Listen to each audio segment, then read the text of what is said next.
വിശുദ്ധ ഗ്രന്ഥത്തിൻ്റെ ആത്മീയ തീരങ്ങളിലൂടെ കേരളത്തിൻ്റെ ദാർശനിക വിപ്ലവത്തിന് വിത്ത് വിതറിയ കാഞ്ഞാർ മൂസ മൗലാനയുടെ നിർദ്ദേശാനുസരണം വേറിട്ട ശൈലി കൊണ്ട് വ്യവസായ ലോകത്തെ അത്ഭുതപ്പെടുത്തിയ മർഹൂം ഡോക്ടർ പി.എ. ഇബ്രാഹിം ഹാജിയാൽ സ്ഥാപിതമായ ജാമിഅ നജ്മുൽ ഹുദ അൽ ഇസ്ലാമിയ 44-ാം വാർഷിക സനദ്ദാന മഹാസമ്മേളനം ആഘോഷിക്കുകയാണ്. ആഹ്ലാദച്ചിരികൾ പാകിയലഞ്ഞിടാം നാമേ, സന്തോഷപ്പൂക്കൾ പൂത്തു നിറഞ്ഞിടും.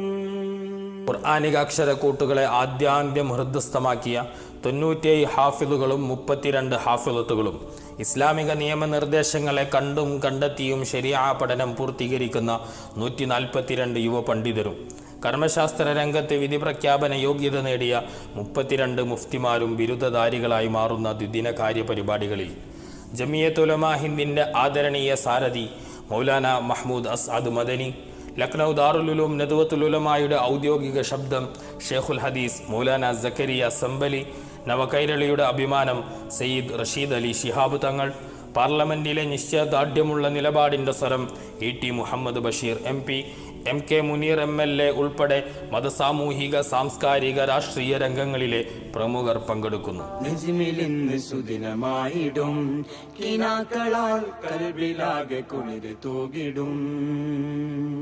കെട്ടിട സമുച്ചയ ഉദ്ഘാടനം, കർമ്മശാസ്ത്ര മേഖലയിലെ കാലോചിത വിഷയ വിശകലന സദസ്സുകൾ, വിവിധ പ്രവാചക ജീവചരിത്രങ്ങളെ ഇതിവൃത്തമാക്കിയ എക്സിബിഷൻ അടക്കമുള്ള ദ്വിദിന സമ്മേളന സദസ്സുകളിലേക്ക് ഏവർക്കും സ്വാഗതം.